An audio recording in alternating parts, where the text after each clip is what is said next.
All right, so we should talk because there's something that really somebody needs to tell you, and most people aren't going to do this. So, as your friend, I got to tell you something about your thinking. It's stinking. And it's causing you a lot of problems in life, and you don't even know it. Um, of course, you know about some of it, but you don't know about 99+% of what's going on. And so today I'm going to point some of that out to you so that you could actually recognize that you have way more options than you realized, um, so that you can live a better life.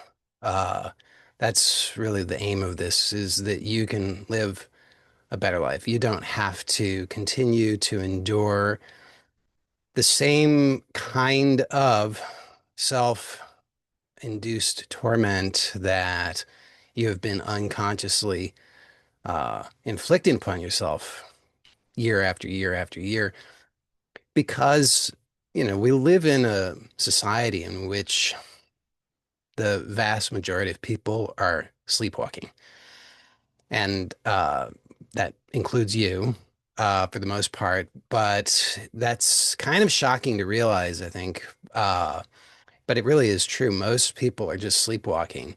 So they look like they're awake. I mean, their eyes are open and they're walking and talking and they're doing jobs and they're, passing legislation and they're fighting wars and they're doing all kinds of stuff. They're making music and art and all kinds of things. And yet they are actually asleep at the wheel. And so, almost nobody in this world knows about what's really going on. They don't know even what's going on in their own experience. They are so uh, mesmerized by their own delusion and by the illusion of the world. So they really don't know. And so there aren't many people who can actually point out to you where you have been asleep, where you've been blind. And so if you really are interested and you're willing to pay attention, then there's a tremendous amount of positive change that you could make if you're willing to actually look for yourself and discover some of what it is that we can explore together today. So, as I said, this is a exploration today about your stinking thinking, and um, our thinking is a big problem. But I also want to put that into context, because if you don't have the proper context, then you're not going to be able to make as good of use of what we can explore together today. You see, from what I've observed, there are at least two really big problems that most people are facing. That's obviously too big of a simplification, but I want to kind of keep it as simple as possible for our purposes. Um, One of the biggest is emotional regulation, or a lack thereof. And that's not something that I'm going to take much time to explore here today, because I've explored that in a lot of other talks and videos.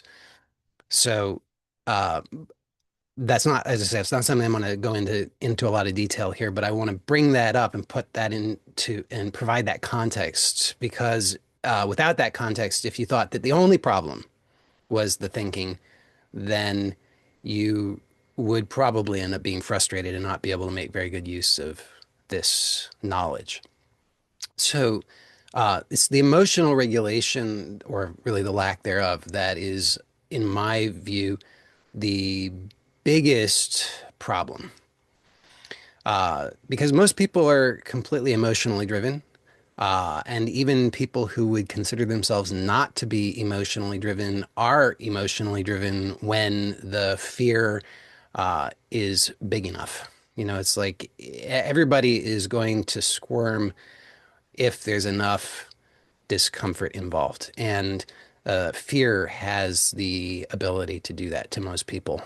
So when there's enough fear, when that threshold is crossed, whatever that threshold is for the individual, the person's going to go unconscious. They're going to react to life rather than respond. And so this is what I'm talking about in terms of emotional regulation. If you don't have the ability to recognize what's going on and in terms of the emotional reactivity that's happening, and you don't have the knowledge and the skill developed to be able to work with that and remain conscious, then I would say it's pretty much hopeless for you. And I would not recommend, therefore, that you really start with the subject that we're going to be exploring today as your starting point.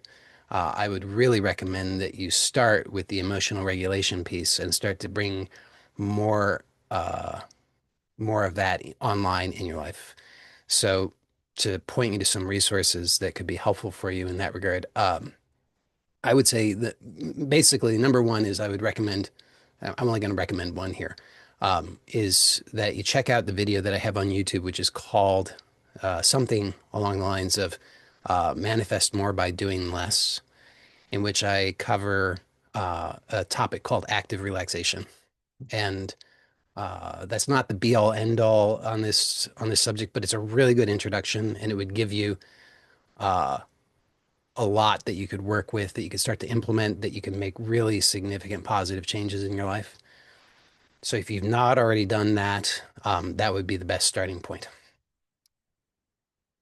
So as I said, I think that the lack of emotional regulation, I mean, really that starts with just a lack of awareness. Then the lack of emotional regulation is the biggest problem that most people face. And I know certainly in my own life that was true because many, many years ago, for me, many years ago, um, way back in when I was in my early 20s, late teens, early 20s, and I was really starting in earnest to look for solutions to the problems that I was experiencing in life. Uh, I was looking into a lot of solutions that primarily were about becoming more aware of thought, and I wasn't able to make use of them. I applied them as best I could, but I wasn't able to make good use of them. I wasn't able to get any real significant results with those approaches. It wasn't until I figured out the emotional regulation piece that I was finally able to start to make use of of the thought component. Of course, your mileage may vary, but probably not. So that's why I recommend that you start with the emotional regulation piece. Now, even after a person has started to dial in the emotional regulation piece, as I said, or I hinted at, we each have a threshold, and that's a moving target. I'm not saying that it's fixed, but in any given moment, there is a threshold uh, at which, for you, if your level of fear or discomfort or pain crosses that, then the likelihood of you being able to remain conscious and regulate diminishes significantly. So I really do recommend continuing to work on that so that you can move that threshold, so that you can remain conscious and have access to all of your options as much as possible in life, regardless of what conditions or circumstances might be presenting themselves. And still, I think that it's useful just to acknowledge that that threshold does exist for you and for me and for everyone else. And so it's also wise for us to um, do what we can to minimize the likelihood of crossing over that threshold. And here's where our thinking can play a significant role.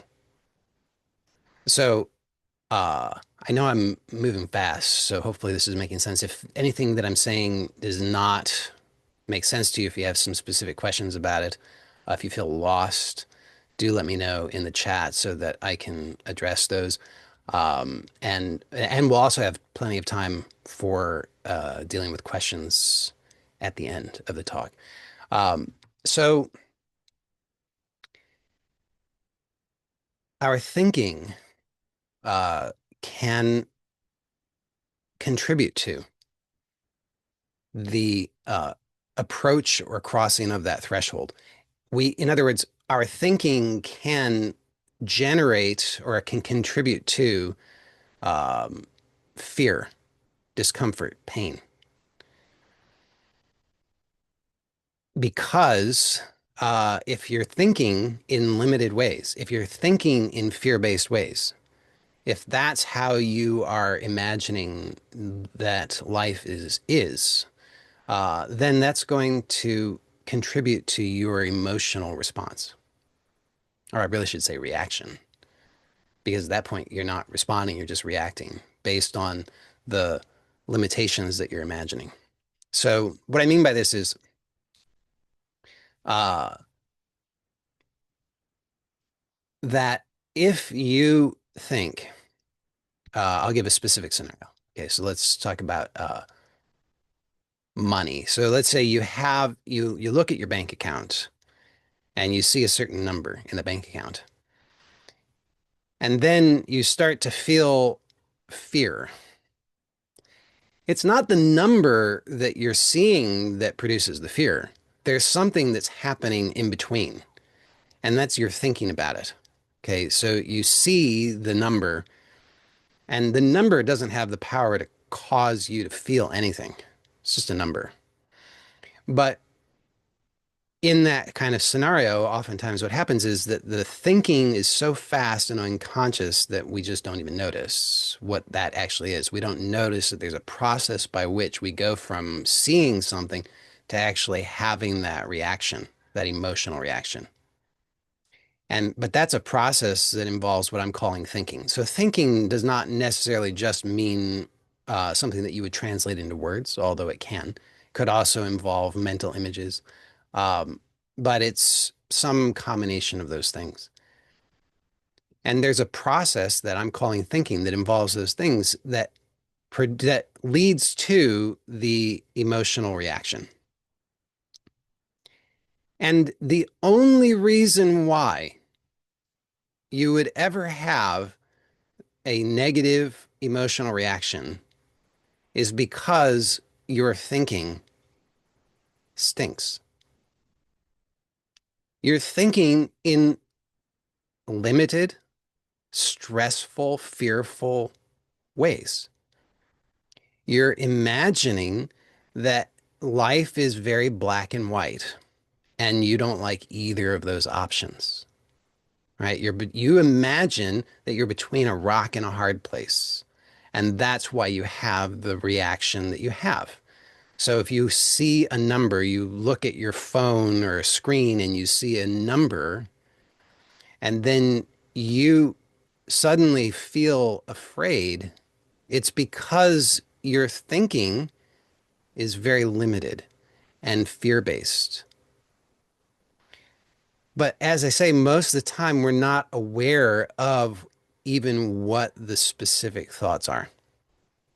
It happens so fast and so unconsciously that we just are immediately consumed by and occupied by the emotional reaction. And then we're just freaking out, reacting. What am I going to do? What am I going to do? We leapt right over any kind of awareness or critical thought. And instead, we just assumed that whatever we thought was the truth, and now we've got to react. What am I going to do? So that's a bad position to be in because then you're just reacting. I mean, is there anybody here who wants to be reacting to life? Of course not, right? I mean, you don't want to react to life, but tell the truth, that's what you do a lot of the time, isn't it? I'm not I'm not pointing a finger. I'm not I mean, but I'm just pointing out a uncomfortable fact, isn't it? That far too much of your life for your comfort, you're reacting. And acknowledge that, to admit that is the beginning of the healing journey, because then you are claiming your empowerment to make a change. If you say, "Oh, no, no, no, Joey, you're wrong. You're so arrogant and full of shit. You don't know what you're talking about." Then you're just being defensive, and you're actually not allowing yourself to claim that power. Now, I'm not saying that you're reacting 99% of the time. I'm not saying you're reacting 75% of the time. I'm not even saying you're reacting 50% of the time. It might only be 5% of the time, and it's still too much for comfort. That's my point. And any more awareness that you bring to that allows you to reclaim that empowerment so that you don't have to continue to endure that torment, even if it's just 5% of the time, even if it's just 1% of the time. It's optional. And you can change that by bringing awareness, slowing down, becoming aware of what you're thinking, and then beginning to challenge that. Now, keep in mind, I didn't use these words at the beginning, but I'm going to use them now. This is an advanced lesson. But that's why I said that if you haven't begun to have some experience with the emotional regulation piece, then this is just not for you right now. Because in order to be able to access what I'm talking about, you have to be able to already have enough awareness of choice that you could actually begin to slow down enough, give yourself the space and the permission to actually inquire, because that in and of itself is quite an accomplishment, isn't it? I mean, that's a huge accomplishment. I mean, just think, unless you were born in a very advanced state, I'd be willing to bet that uh, that this has been a hard-earned thing for you in life. It certainly was for me. It's hard-earned to actually discover that you have the ability to choose to slow down, to become aware, to not react, but to actually just be here, to be present. That's not something that most people in their entire lifetimes ever discover. And for most of us who have been blessed to discover that, as I say, it's hard earned. So that is quite an accomplishment in and of itself already. And I'm just suggesting now that we can take that further by um, becoming aware of the specific thoughts that we're having, the ways in which we're limiting ourselves or imagining that we're limited. And we can begin to challenge that so that we can open ourselves up to new options. Now, I don't want to.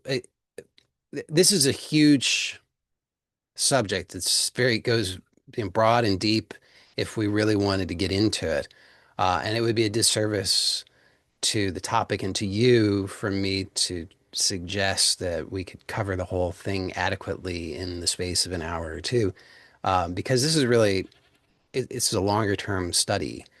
So I don't want to try and give a comprehensive view of the whole subject, because, as I say, I think that would be a disservice. But I do want to give enough information that it's something that you can actually start to work with.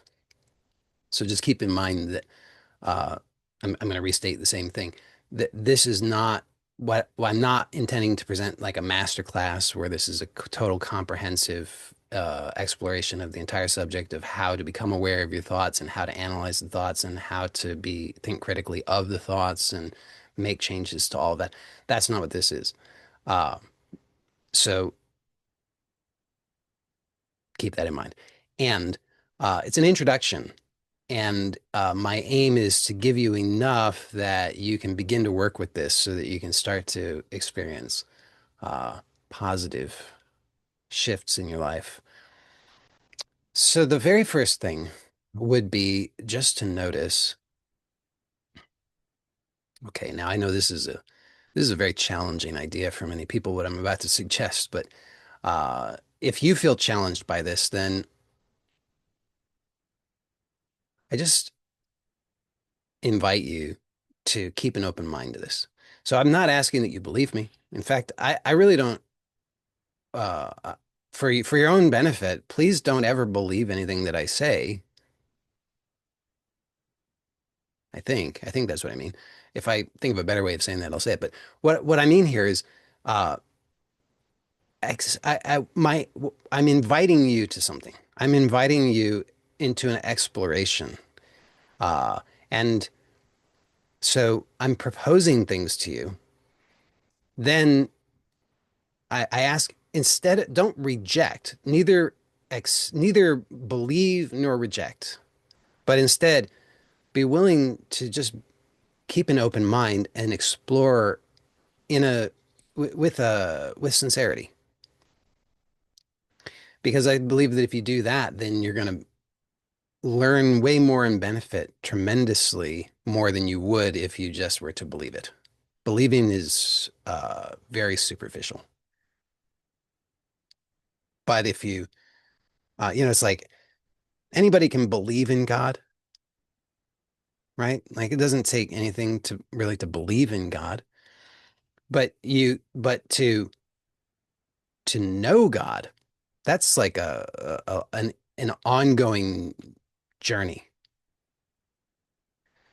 I'm just giving that as an example. I'm not saying that that's necessarily what I'm talking about here, but I'm just saying as an example of the difference, the distinction.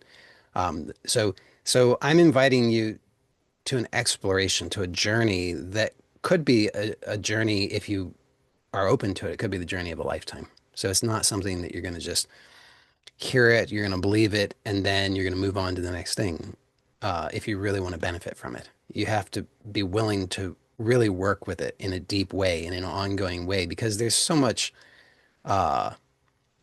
much nuance, there's so much richness to discover that there's just no way that you're going to do that in space of an hour or two. So the okay here, but here's the thing that I think I know because people have given me this feedback. Many people find this to be very challenging.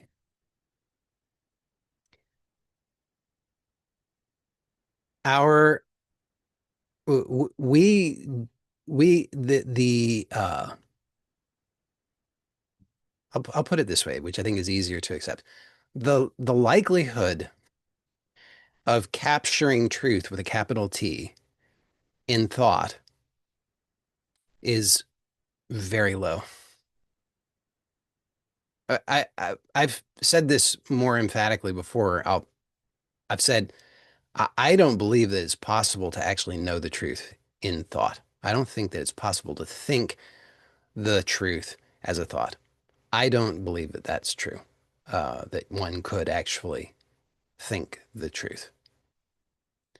That many people have take issue with, but I'm just presenting that in a softer way, which is I I think that if you examine this, you'll probably also see the wisdom in this that uh,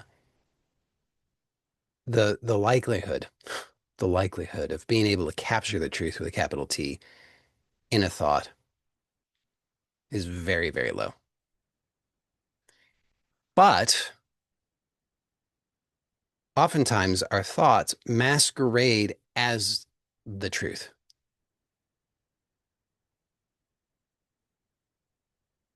They masquerade as the truth. We accept our thoughts as truth. So therefore we don't question them. And this applies to any thought. It doesn't matter what it is. You know, whatever, and I know people really find this difficult to believe, but because because in every era, people have the arrogance of believing that their thoughts, their beliefs are the truth, and they think the other people and other cultures, other times, other belief systems, they were just fools and idiots. But how blessed are we to know the truth? They're like, I'm so grateful that I live in this time and place that where we have access to the truth with a capital T. Um, but it's like, come on, everybody thinks that. So maybe if you start to look at it a little critically, you might realize that what you think is the truth with a capital T is not actually the truth with a capital T. It might be a useful working theory, or it might not be. But but if you cling to it, then you put yourself into a very precarious position, one in which you're on shaky ground, which is kind of funny. Not haha funny, but a different kind of funny. So this would be the first thing to explore, would be just to notice, uh, are my thoughts the truth? Are any of my thoughts the truth? Can I can I know that any of my thoughts are the truth? How would I distinguish between thoughts that are the truth and those that are not the truth? I mean, certainly, hopefully, you could admit or acknowledge that some of your thoughts, at the very least, are not the truth, right? Because you could think a thought that even you would agree is not the truth, or at least unlikely to be the truth, right? You could voluntarily think a nonsense thought. So, so you're capable of thinking thoughts which are not true, and then maybe you imagine that you're capable of thinking thoughts that are true, but how would you know the difference? How do you distinguish between the two?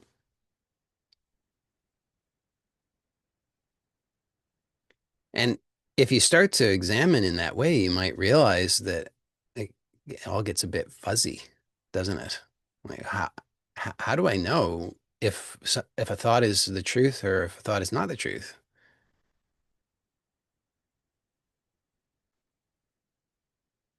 I think probably the only way that you would know is because of how you feel. Isn't that funny? I mean, just notice you like think if you have any thoughts that you think are the truth, try thinking one of them now and just notice how do you know that that's the truth? And then you could, if you have then try to think of thought that you think is not the truth and notice how do you know that that thought is not the truth?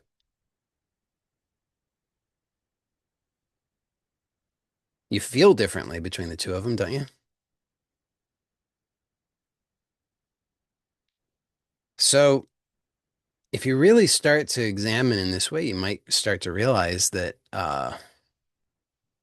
as I've claimed, the likelihood of capturing the truth with a capital T in a thought is very low, so low as to be approaching zero, if not zero. Now, some people find this very uncomfortable, disconcerting, unsettling, upsetting because they say, well, wait a second now. If I can't know the truth in thought, then what do I do? They want to they want to have that. They want it. That's like their security blanket. I need to know what the truth is in thought because that's how I can navigate life with some degree of certainty and I can kind of push fear away is by having that sense that I have the truth captured in thought. I can carry it around and it can be my shield and sword and all these wonderful things. And if I don't have that, if that starts to become called into question, then it's like, oh, what do I do? How do I live my life? Maybe I should just stay locked in my room. Um, and if you experience that, then I mean, first of all, uh, do keep in mind that maybe there's a possibility, and I'm not suggesting that I have a way of knowing this for you, But just there is a possibility that maybe this exploration is not for you right now, because maybe this is just going to be something that for you is too uncomfortable and too unsettling. And maybe you just don't want to do it right now, which is totally fine. This is absolutely voluntary. So please don't,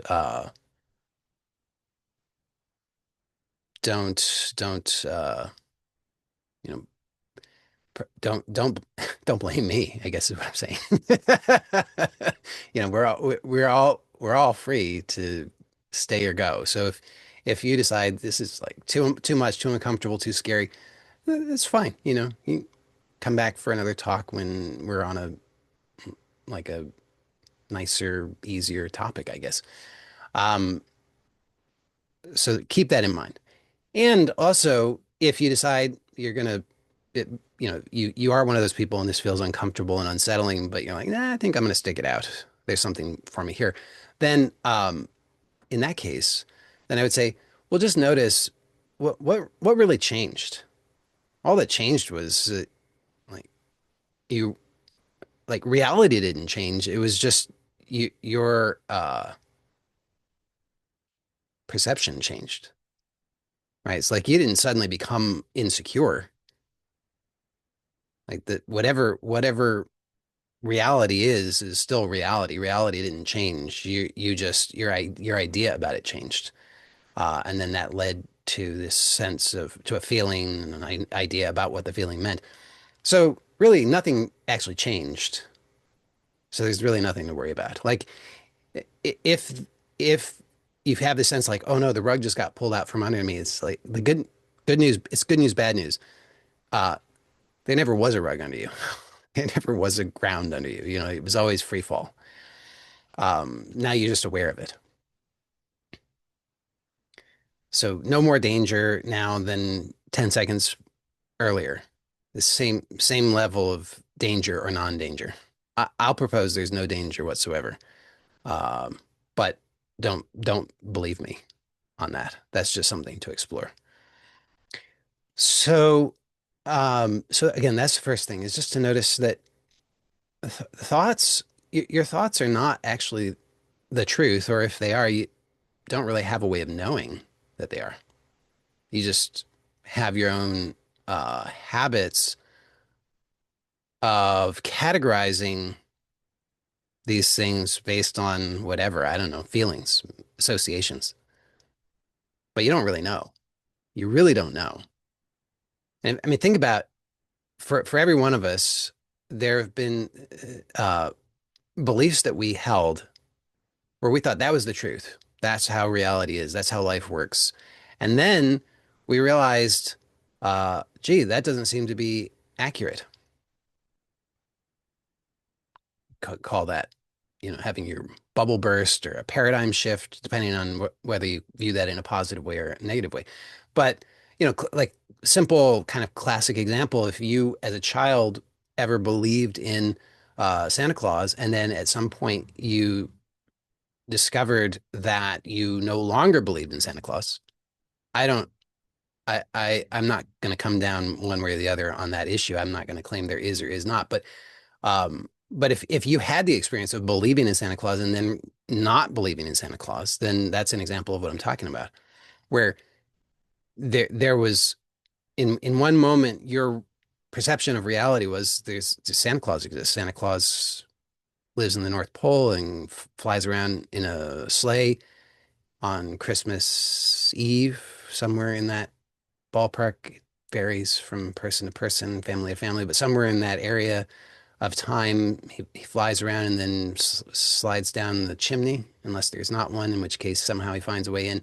It's a little creepy if you think about it. And then leaves gifts under the tree, unless you were bad, in which case you get a lump of coal. Uh, and then the next moment, suddenly that's no longer true.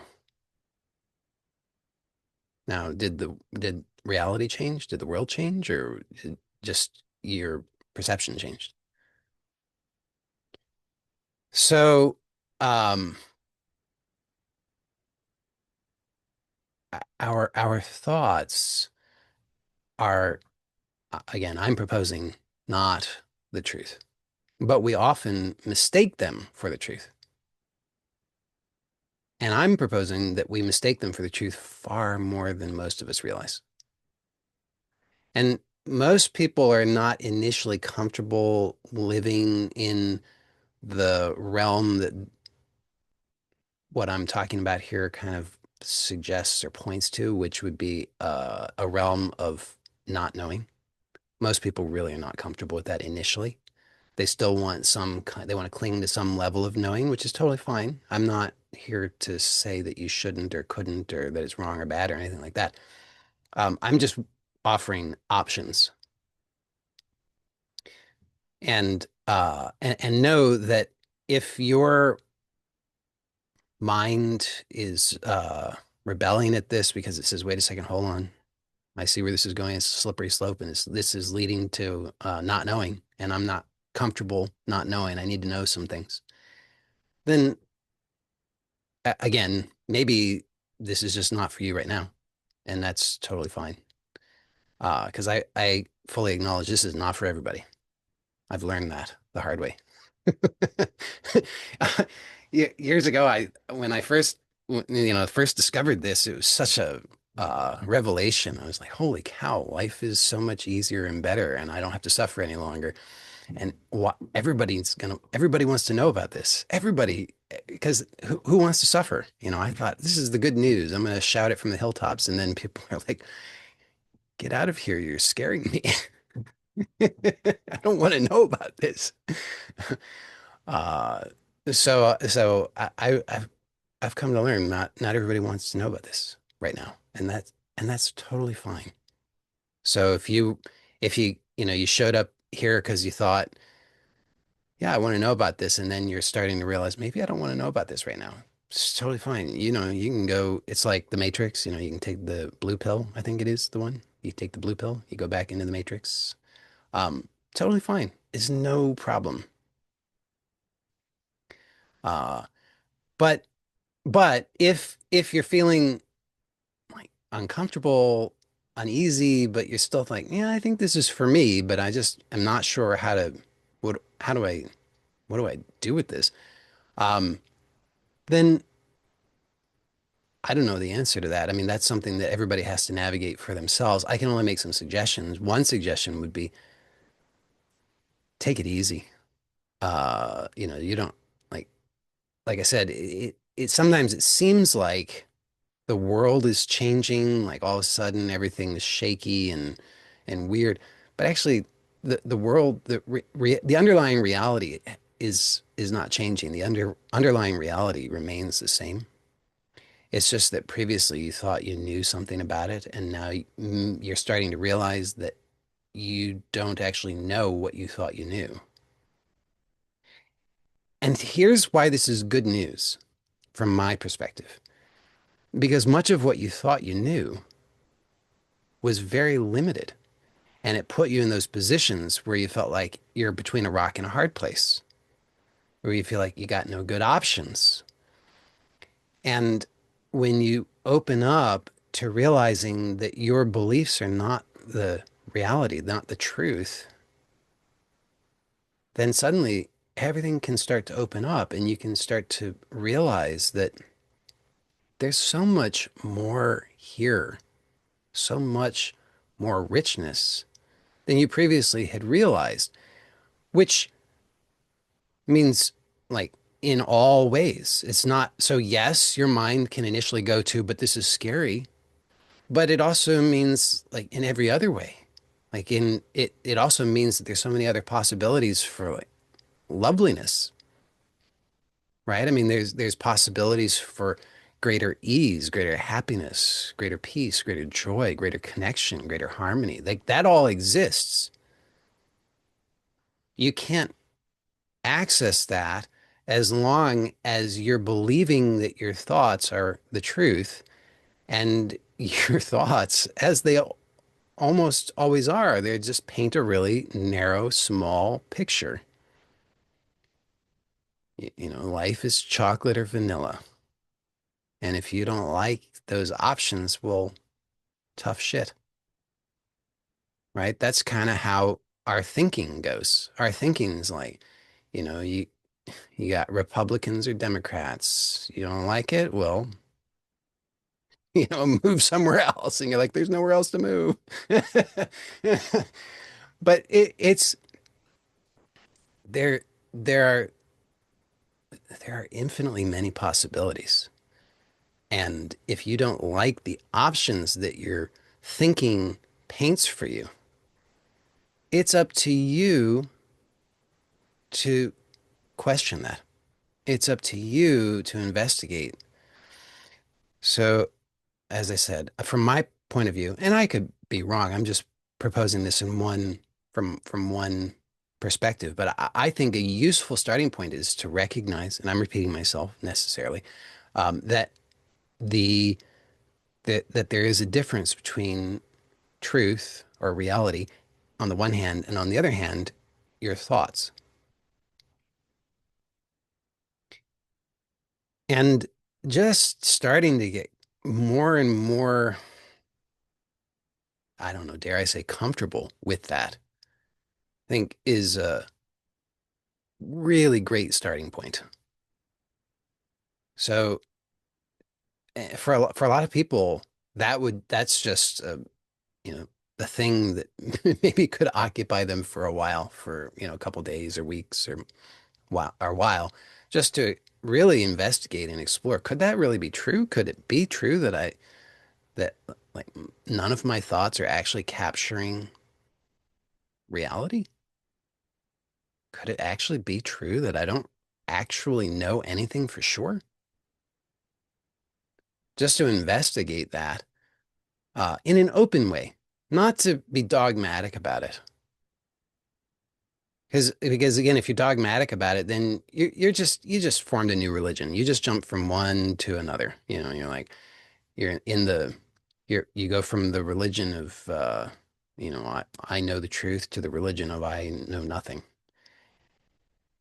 And and either one ha has its limitations. Uh, Temporarily, one might seem better than the other, but in the long run, you probably want to have uh, the freedom and the options that are available from not boxing yourself into some philosophy or religion or worldview and saying, this is the truth. The truth is that there is no truth, or the truth is that I can't know the truth. Uh,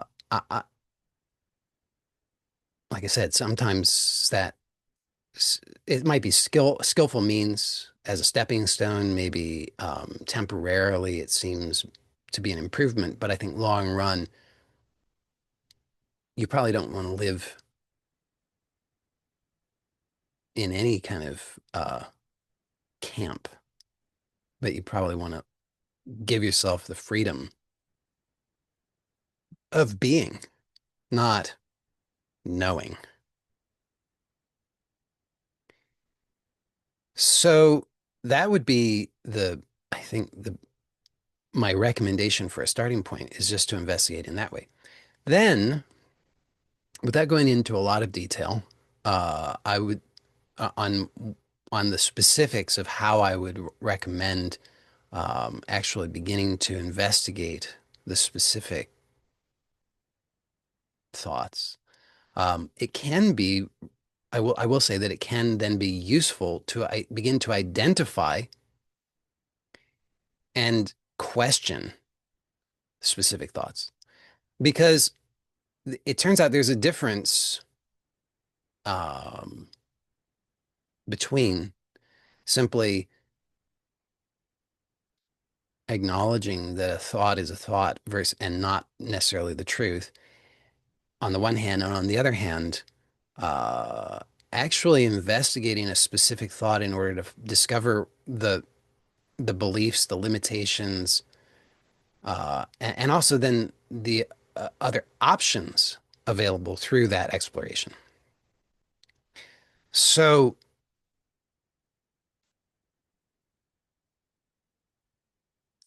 for anybody who is, if you say, okay, I've done that investigation of recognizing that the difference between my thoughts and the truth, and I can start to have some level of comfort in not capturing or claiming ownership of the truth. I can start to inhabit with some level of comfort that zone of not knowing. Then I would say my next recommendation would be begin to notice whenever you're experiencing any kind of distress, what are the specific thoughts that you have? Because as I said earlier, that the feeling of distress in all whatever flavor it might show up in, it might show up in as anger or fear or anxiety or worry or regret or whatever. I mean, shame, blame. That distress uh, doesn't just happen. There's a process by which it's generated. And that's a process that you're actually doing, albeit usually unconsciously. So, but it's a process of thought. And it's possible to bring some awareness to noticing the specific thoughts that are involved in that process, and then to begin to examine them and dismantle them, question them, so that you can start to open up to new options and new points of view that you previously hadn't noticed or even known were available to you. So I'll go back to the example that I gave, the hypothetical example of, you look at a screen and you see a number that you you perceive as a representation of your financial worth, and you start to experience fear. So again, it's not the number that produces that feeling. The number is not capable of that. It's not the photons of light that do that. It's a process of thought within you that leads to that response. And so becoming aware of that then allows you to start to investigate and question it. So I recommend then actually identifying, well, what are the specific thoughts? And you could actually write them down. It can be useful. I really think that writing is a amazing tool. And I really recommend actually writing by hand. I know I'm old fashioned in that regard, but I uh, really think there's a power in it. So I recommend that. I recommend, if you notice that there's something if you're experiencing distress, in that moment, that can be a reminder just to pause. You just like hit the pause button in life. It's available. It's amazing. You actually get to do that. And if you think you don't have that option, just notice there are thoughts involved in that process too, right? Like if there's a sense of urgency, no, I don't have the ability to hit pause, check it out. There's some thoughts in that. You ask yourself, well, how do I know that? Like what actually uh makes that so? And there's definitely some thought involved in that, and you could write those down, and then you could apply this investigation to the thoughts. Now, as I said, we won't today, but we could investigate very broadly and deeply specific ways in which to question those thoughts.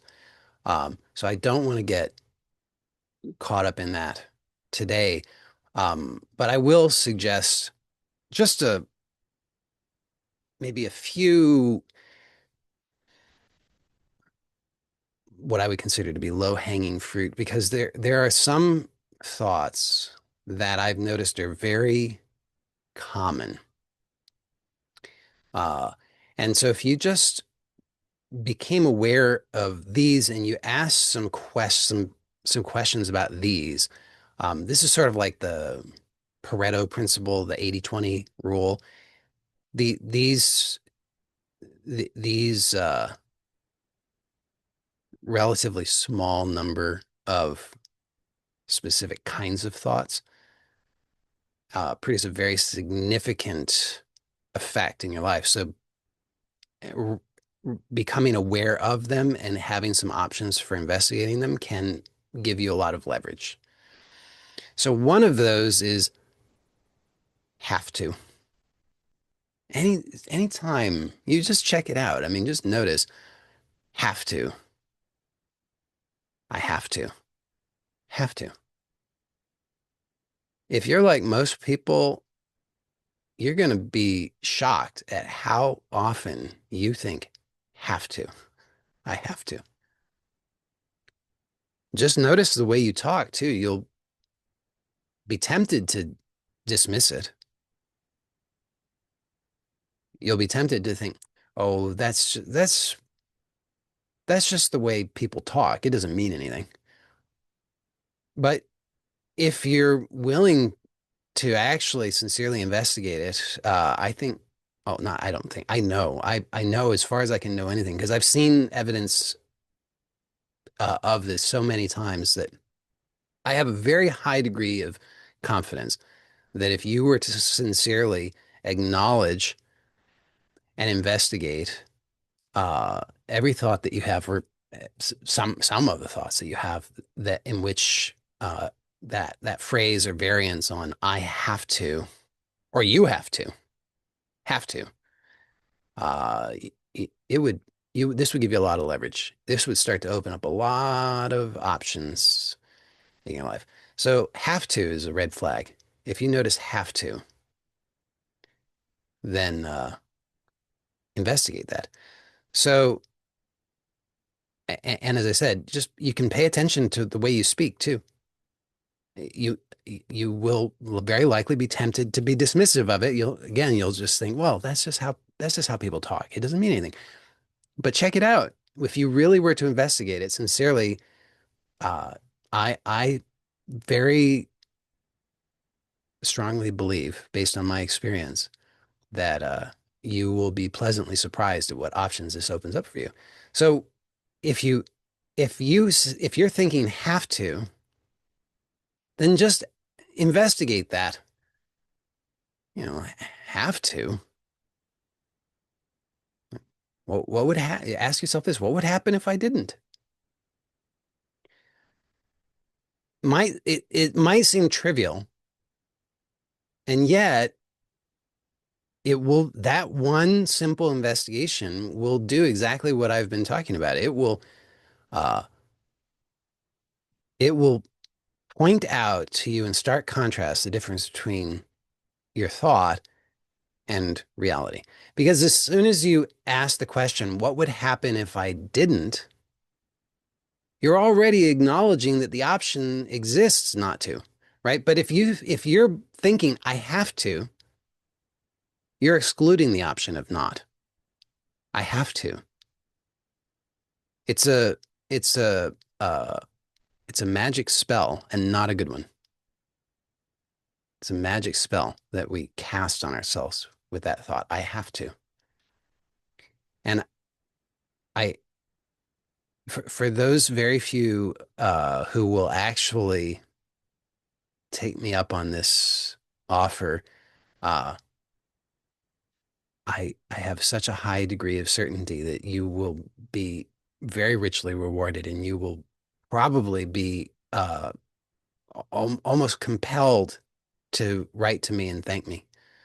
I'm not saying that you should, but I'm just pointing out that you will you'll probably many of those who will be compelled to write to me, they will write something like this. Joey, I thought you were full of shit. about that whole have to business. But since you went on and on and on about it, I decided, what the hell? I'll check it out. And I couldn't believe how many thoughts I had that caused me stress that involved that phrase, have to. And when I asked that question, what would happen if I didn't? Suddenly, my life changed for the better.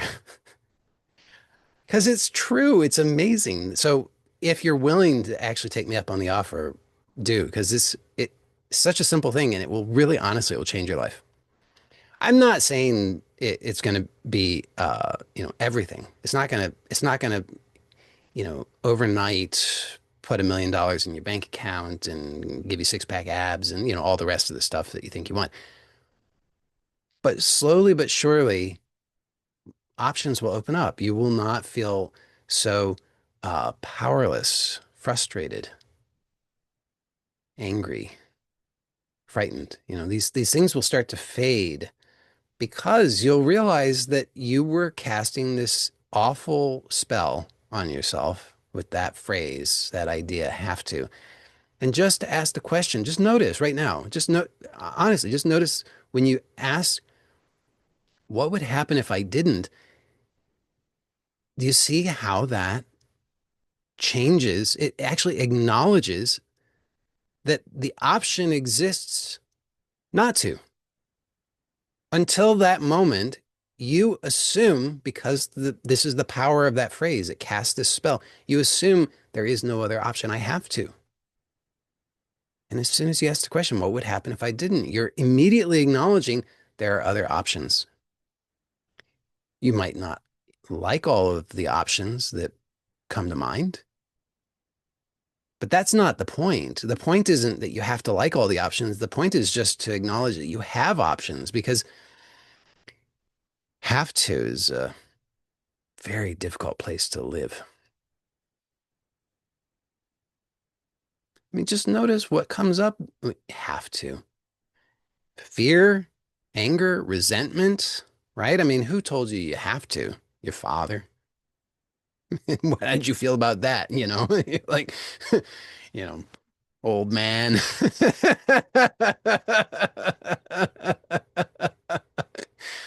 You didn't like that at all, and now you do it to yourself. Um, so just that, it's so can be so transformative. So, and applied to anyone, self and other, right? Because sometimes we think they have to. Just notice when you think they have to,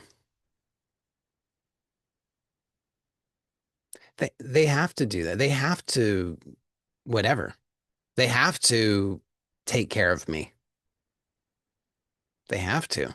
That's stressful, right? Like you're trying to play God over the rest of the world, the rest of life. They have to.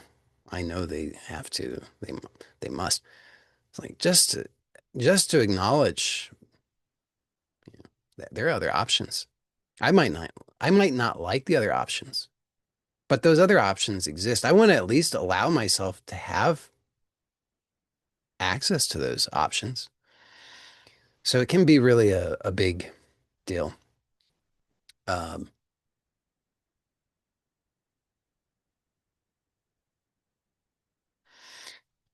and another one. I'm just going to give you these two for today because these are two low-hanging fruit. Should. I'm sure you've heard people say they should themselves to death or they should all over themselves. These are so people are aware. A lot of people are aware of the negative, limiting effect of should, but people often forget, or they really don't recognize how often should is showing up in their thinking. So just pay attention and notice when should appears in your thinking. And then I'm not going to suggest to you this is the only question, but A useful question to ask yourself is, according to who? Because if you should or they should, guess what? That's an opinion, but it's not stated as such. So it has that same hypnotic effect as have to, where if you have the thought, I should or they should, then it seems to be the truth. They should. So so declared God. In the beginning was the word, and the word was they should, I should. I think it seems like that when you have that thought and you don't question it and you're not aware of it. But if you just ask, well, according to who? You start to realize, oh, according to my thinking. According to my thinking. So what I'm going to be miserable. I'm going to be condemned to a lifetime of misery because of my thinking? No thanks. It's again, you might not like all the other options. They might not all be rosy, cheery options, but at least you want to know that there are options, that you're not uh, in a straitjacket or something. And keep in mind that you don't have to like all the options. There are infinite options. And I don't know, I suppose I'm not sure exactly on the math of this, so I could be completely wrong, but let's just say possibly if life I'll put it this way, if life could be evenly divided into things that you like and you don't like, then half of the options are going to be things you don't like. Big deal. You got the other half. But you haven't even considered the other half because if you're mesmerized by have to and should, have to and should. Now, again, have to and should, those are just two of the many ways, many red flags, many things that we could become aware of. But for our purposes today, those are low-hanging fruit. Those are, if you just investigate those, you're going to see significant positive results from that because you're going to suddenly, number one, you're going to realize that you have power. You're not limited by life. You're only limited by your own thinking. And so as soon as you start to recognize that, then you are tapping into your authentic empowerment. You don't have to believe your thoughts. You don't have to believe in those limitations. This is as so here's another th thing that I think is this one is really I find it shocking, and yet uh there does not seem to be any limit to what is possible. Does not seem to be any limit to what's possible. So, but I say it's shocking because just notice probably your mind says, well, yeah, okay, sure, in certain ways, but in other ways there are limits because we believe in limits. We believe that we just know about certain limits. But it actually does not seem that there are any limits. It does not seem that we have any way of knowing about any limits. So when you, I mean, that cuts both ways, right? There's no limit to the amount of misery and evil and violence and horror. So there's that. But there's no limit to the to goodness and bliss and happiness and peace and freedom and empowerment.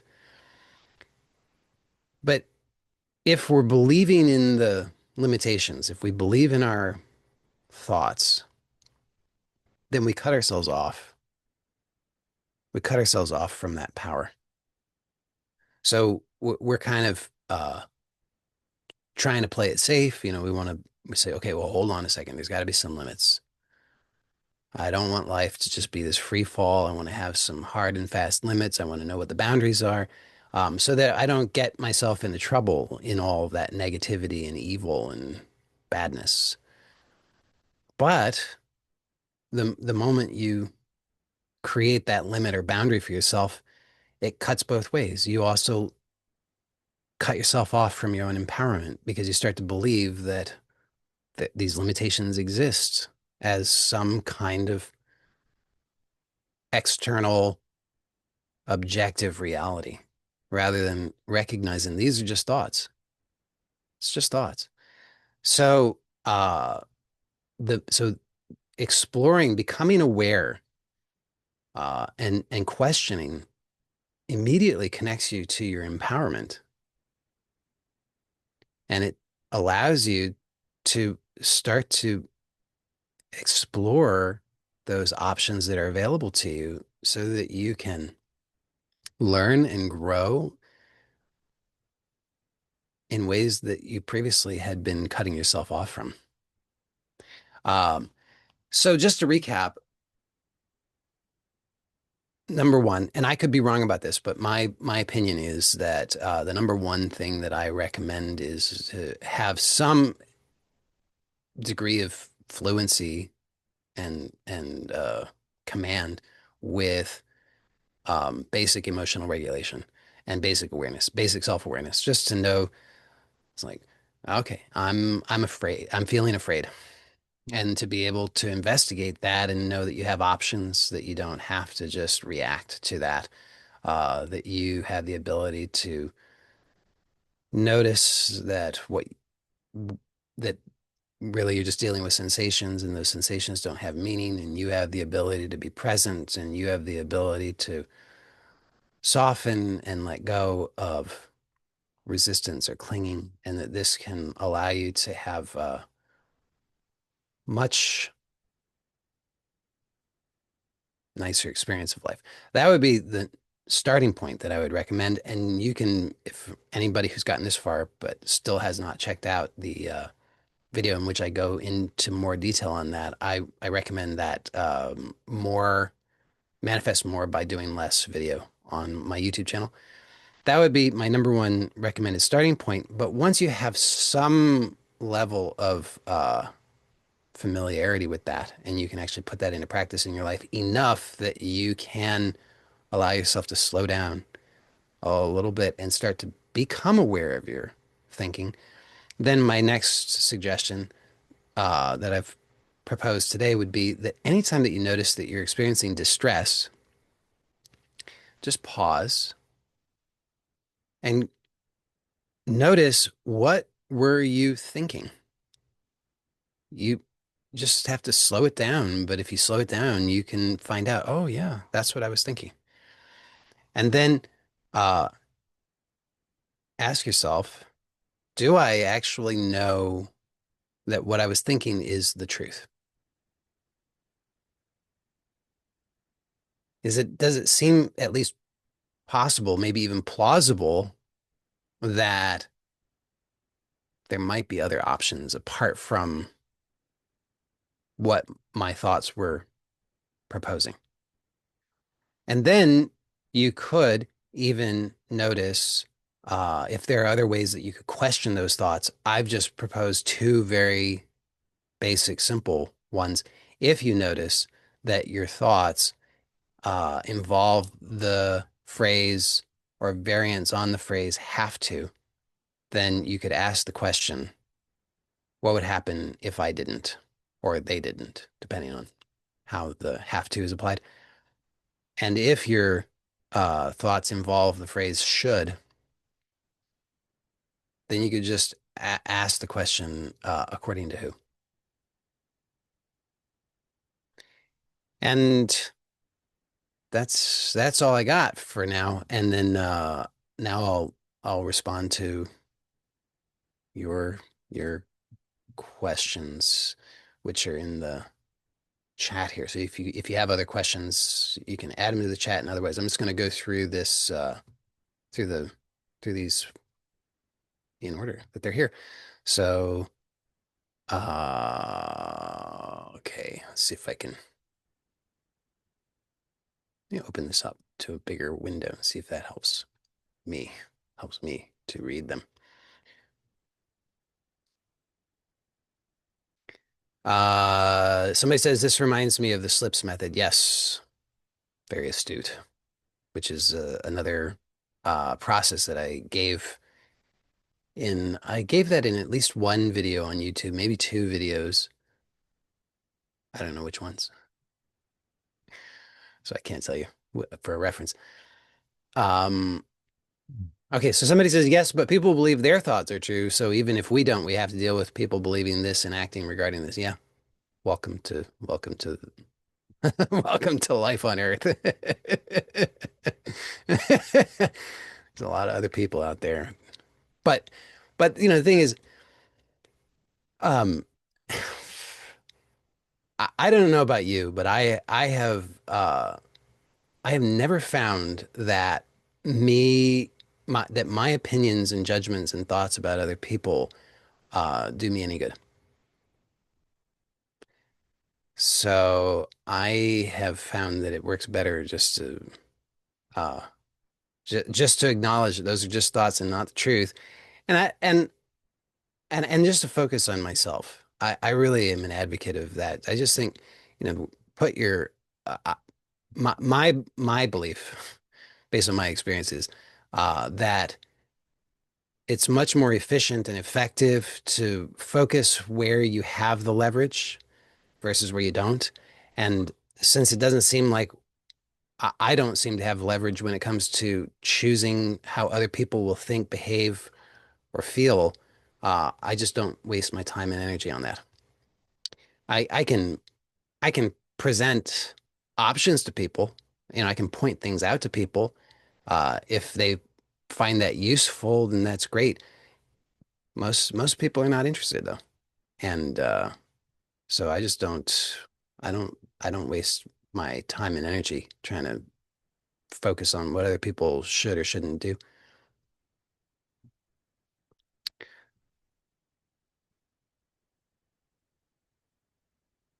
Somebody wants to know, has anyone had success with the rapid resolution method? Some people say yes, and I would say yes.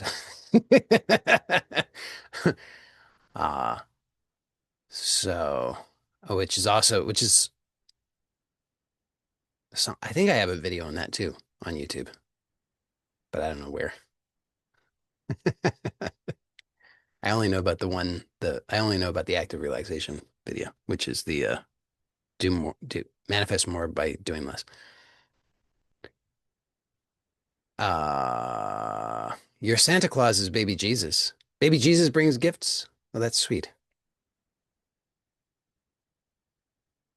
But he doesn't fly around in a sleigh pulled by reindeer. No. And he doesn't live at the North Pole. No. So he's not Santa. He's not Santa. Santa. And you know about Santa. Yeah? You know about Santa? Yeah.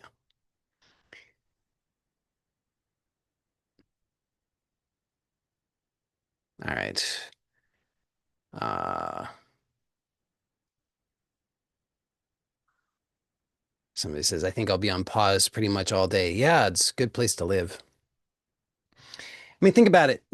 Uh, the way of this world is just go, go, go, go, go. You gotta, you gotta constantly be putting out fires. So many things to tend to. And you got to worry about a lot of stuff too. If you don't worry about stuff, then you're not one of us. We don't, we don't want you to be part of our club. Our, but that's like most of the clubs in this world are all clubs about, urgency, worry, fear, anxiety, hate, and so forth. And if you're not into that, if you're just like, you know what, I'm just gonna be here, just present, noticing what's going on, making choices rather than reacting. Most people are like, you can't be part of our club then. So there's that. You won't fit into many clubs, uh, but you could be happy. So I'll take happy over being a part of a club. That's like Groucho Marx had that great line. I wouldn't want to be a member of a club that would have me as a member.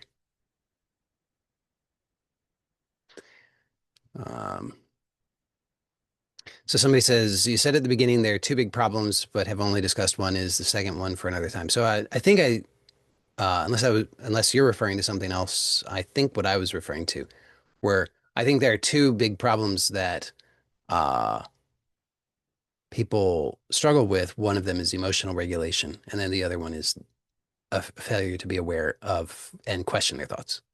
So I did talk about both of them. I just was saying I was providing some context for the focus on thought today, just to say that that's only one of the two big problems that I perceive that most people are struggling with. The other one being the emotional regulation piece. And I was proposing that if you don't have enough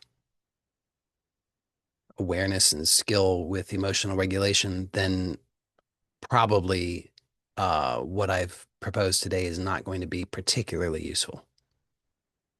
I could be wrong about that, but that was my experience, which is what I did say. I was saying that early on in my career trying to get out of suffering, I landed on a lot of things that were focused on thought. Uh, that might be an oversimplification on my part. It might have been a misunderstanding on my part, but that was how I understood those things, and they didn't work very well for me. I would say they didn't seem to work at all because I needed first to have some basic understanding of emotional regulation.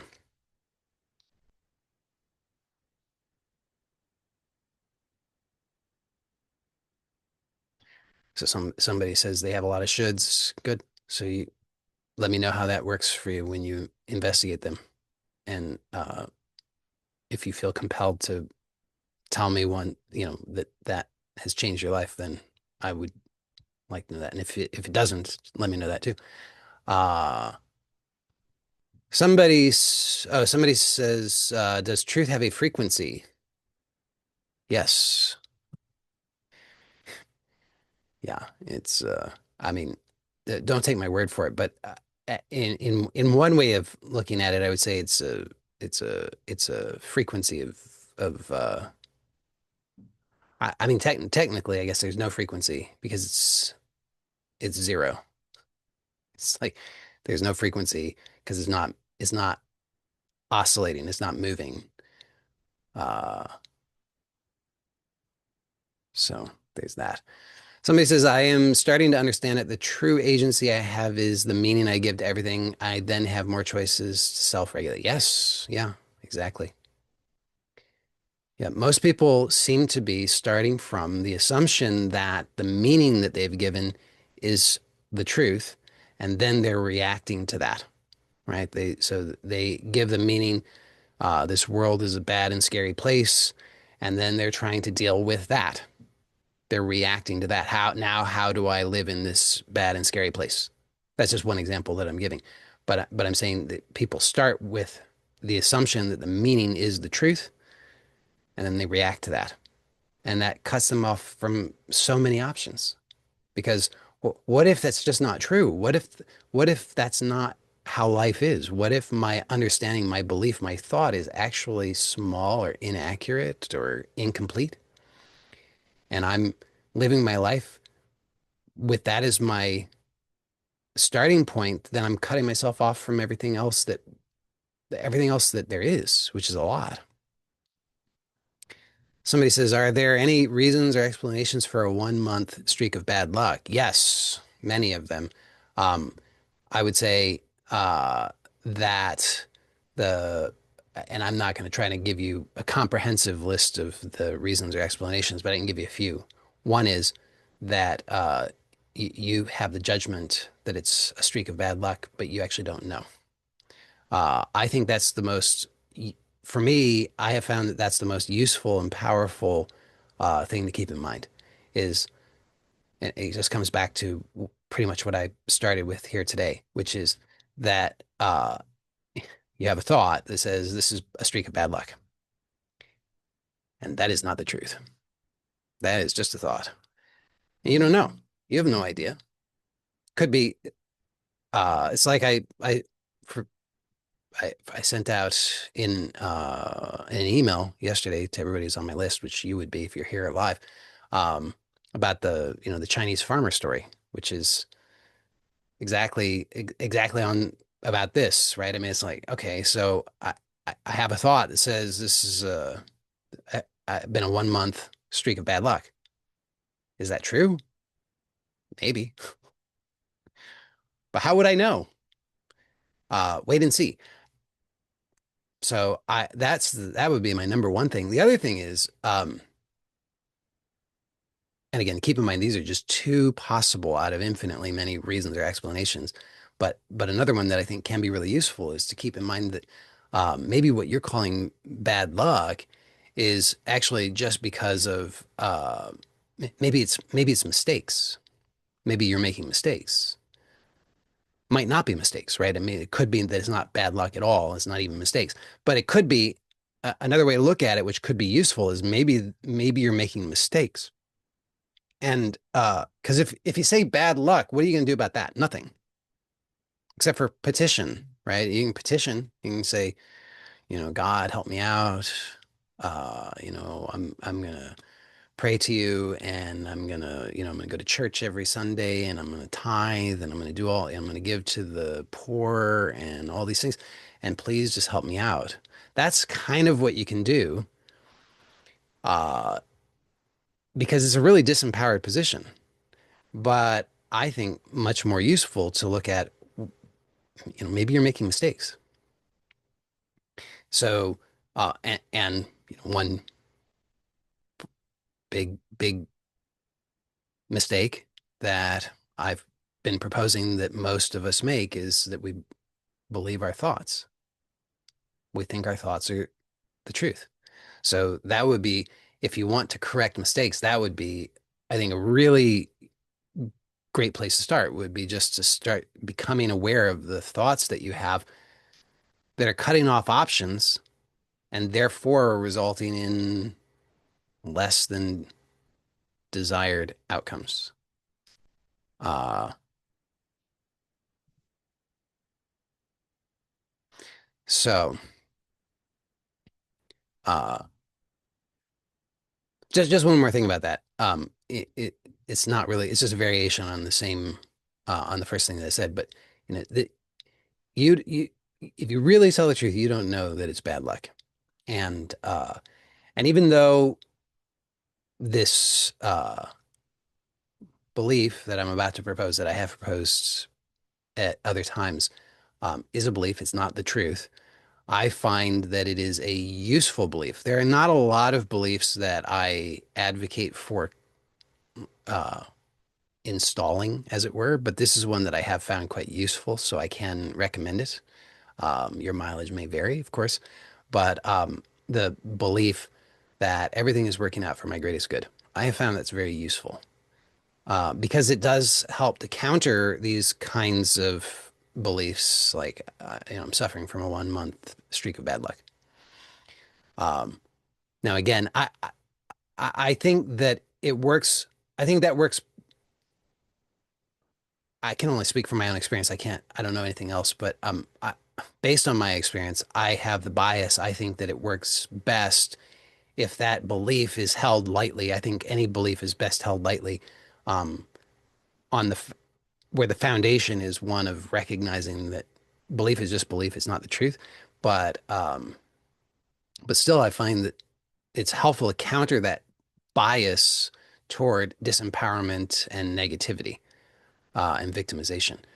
Just it's like, okay, so my mind apparently still goes to I'm a victim, poor me. I can't believe that I had a 1 month streak of bad luck, but actually everything is working out for my greatest good.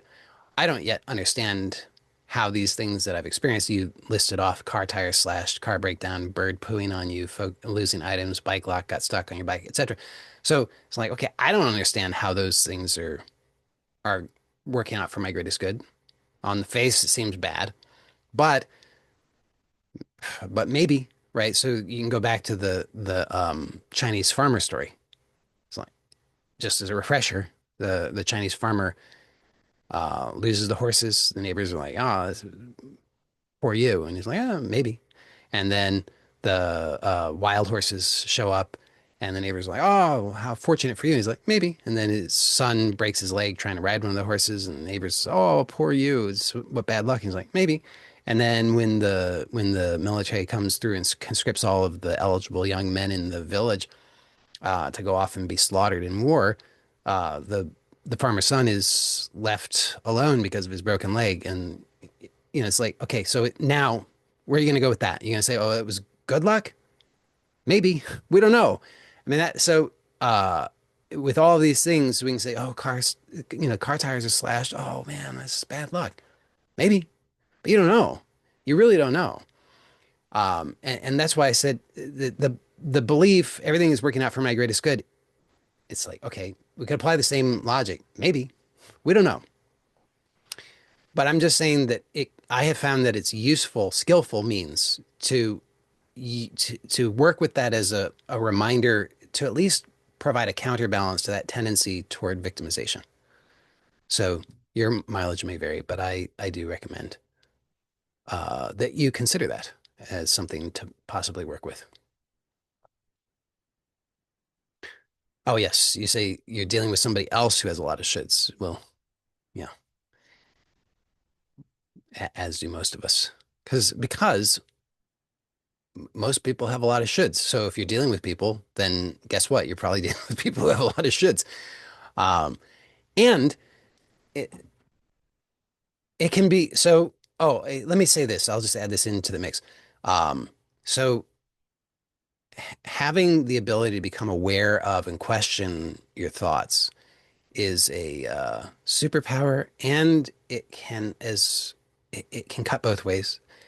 So be careful because you might be tempted to then use this as a way of passing judgment on others or getting frustrated with others, right? Because you're like, look at all these people with all these shoulds, bunch of losers. Um, they should get rid of their shoulds. But I really recommend don't do that. Have my recommendation, take it or leave it. But I really think that it works best to as I said earlier, just let other people mind their own business and don't mind their business for them. Who was it that said? I can't remember who said. Oh, it was like Plato or something. It's attributed to. It's like other people, other people, something like other people are fighting bigger battles than you, or something like that. Uh, so that's true? No, I don't suppose, but it's another one of those skillful kinds of beliefs to have. Like it can help because it can counterbalance that tendency. And I'm not saying that this is true for you, but I know for me, and I think for many people, that we have a tendency to judge other people harshly. And so it can just be a useful reminder. It's like, okay, you know what? Maybe all these other people are just, they're struggling with bigger battles than me. Uh, so are they doing it gracefully? No. Do I would it be nice if it was more graceful? Yes. Would it be nice if they could be more patient and kind and generous and open-minded? And yes. But this is like I'm gonna assume the best. That everybody's doing their best, and people are have big demons, and God bless them. So, uh,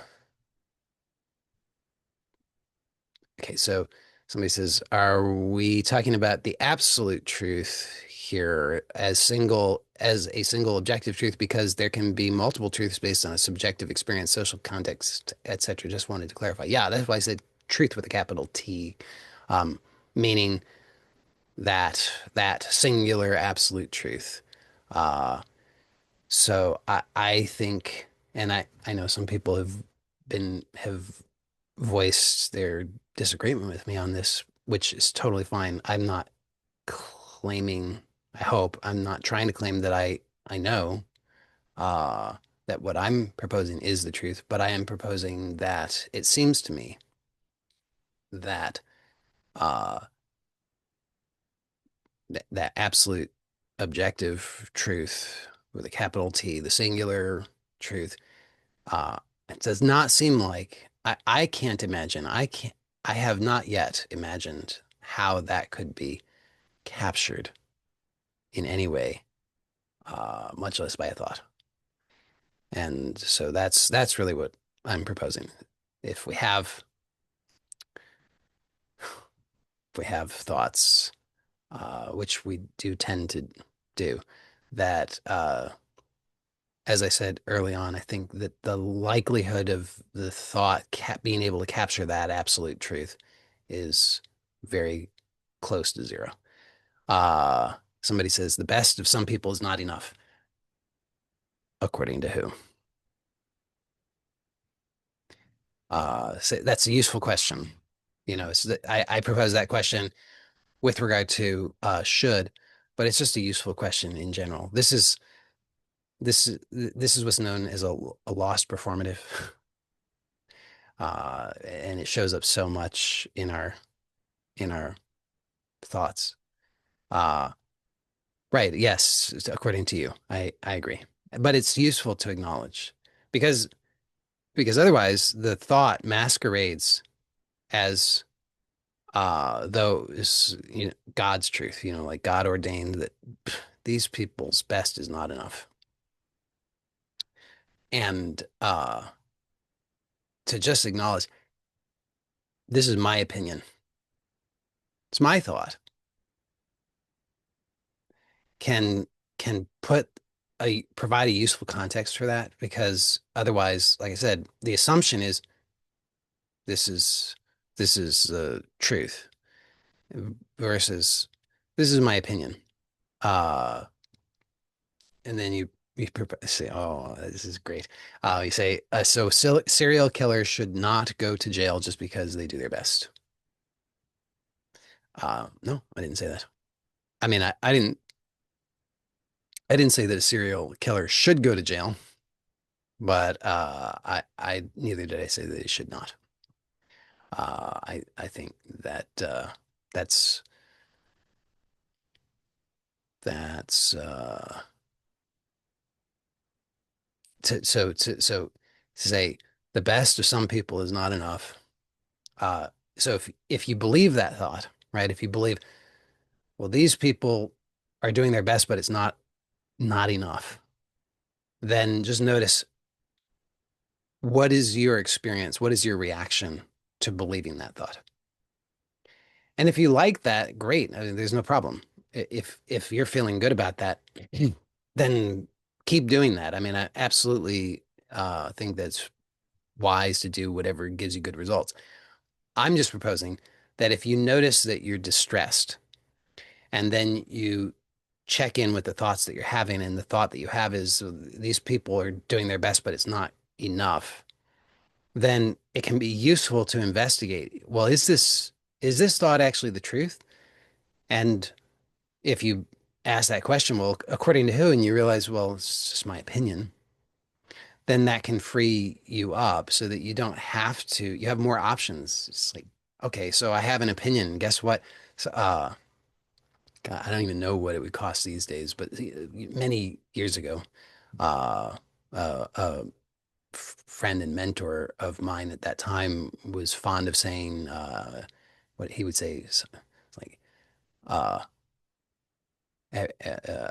opinions. Everybody's got opinions. That and $1.75. I don't remember what it was at the time, but now it's like $25. Could get you a latte at Starbucks. The point being, it's like it's worthless, right? The opinion is really fundamentally, in the big scheme of things, is worthless. But if we hold on to it as though it's this precious thing, then it just ends up being painful to us. So, um, somebody wants to have a meeting where we meditate or do a meditative exploration all together. Yeah, we do this sometimes in the the uh, the monthly courses. Sometimes we do that. Um, this is also, if you consider, so there's a presumption that this is not meditative. It's not a meditative exploration, which is actually an interesting. I'm not picking on you. I think it's a great idea, and I appreciate that suggestion. And I'll invite you to consider that.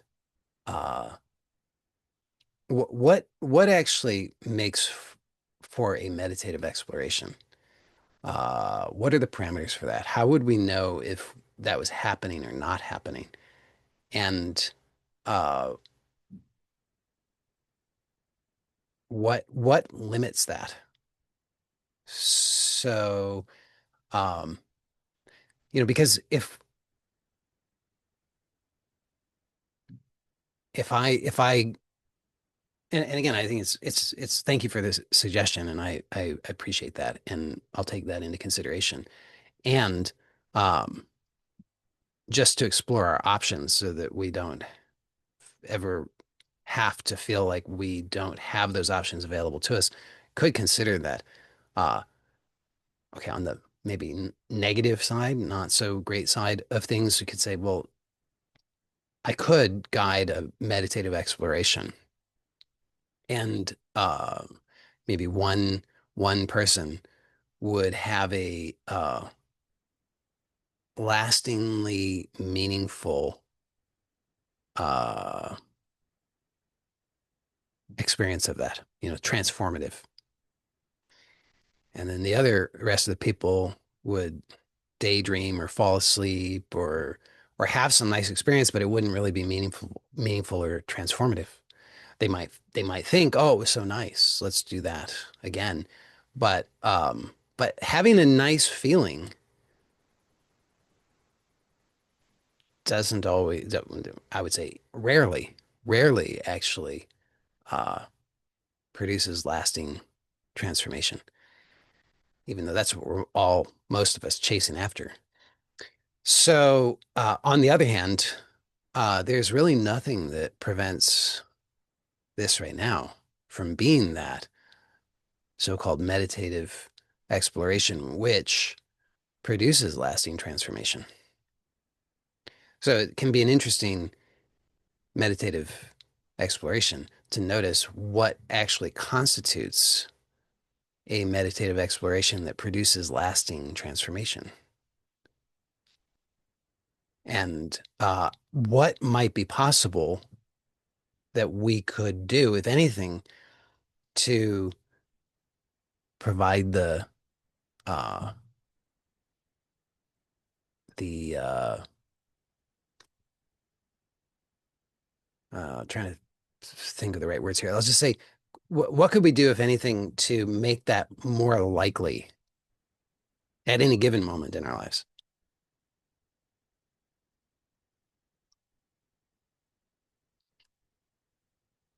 So it seems like that's all the questions. I'll just say, because I'm probably gonna post this on YouTube. I'm undecided. But assuming I do post it on YouTube, for anybody who does get through this far on YouTube, I mean, it's amazing to me that I don't really know. Uh, I don't really know what any of the numbers mean, but I'll say I have a suspicion based on numbers that I see, uh, that the majority of people who watch my videos on YouTube do not subscribe to my email list. And I wonder why not. And so just an invitation to anybody who does watch this on YouTube who is not subscribed to my email list, come on and subscribe to my email list because um, number one, I send out emails every single day. And some of you are like, oh, that's a reason not to sign up for your email list. But they're good emails. And if you want to experience real positive transformation in your life, then it's probably not something that's going to come about just because you have some flash in the pan experience. Think about How many times have you done the various kinds of things, whether it's the psychedelics or the breath work or the 10-day Vipassana retreat or whatever else? And you're like, oh, this is amazing. I'm never going to forget. My life is going to be different from here on out. And then it's like, yeah, you know, that nothing really changed. Now, I'm not saying it can't sometimes happen, but in general, it's not the insights that are transformative, it's the integration of those insights. And even a very, very, very small insight that's actually integrated well into your life has far greater impact than even the biggest insight that is not integrated. So, um, and repetition and exploring things from lots of different angles uh, can really make the difference. So, the daily emails can be very, very supportive. So I recommend it for that reason. Another reason is then you have the opportunity to know about uh, everything else that I'm offering. So if you want to explore these things further, you would know about that. You also have the ability then to attend these meetings live. So you can ask questions if you have questions. So it's a great opportunity. It's only available for people who are on my email list. So come on over and sign up. It's at my website, joylad.com. Oh, and also, as of now, as I'm speaking, there when you sign up, you also get access to the to a digital copy of this book. Not as dusty as this one, but a dust-free digital copy of this book. And I'm probably not going to offer that much longer for people who sign up. So if it's something that you do want, then you want to act fast on that. Um, so given some incentives, if you watch my, oh, and here's the other thing, if you do watch my videos on YouTube, but you're not on my email list, and you decide that you're still not going to sign up for my email list, would you please leave a comment and let me know why that is? Because I'm really puzzled. I'd just appreciate just to satisfy my curiosity. Let me know. Somebody wants to know, do I have hard copies? Well, obviously, yes. It's not fake. There's print in there. It's real. Um, this is, as far as I know, this is the only one in existence right now. But I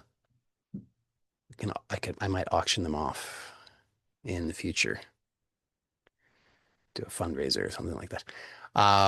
So I think that's all. Thanks to all of you for being here. I appreciate all of you.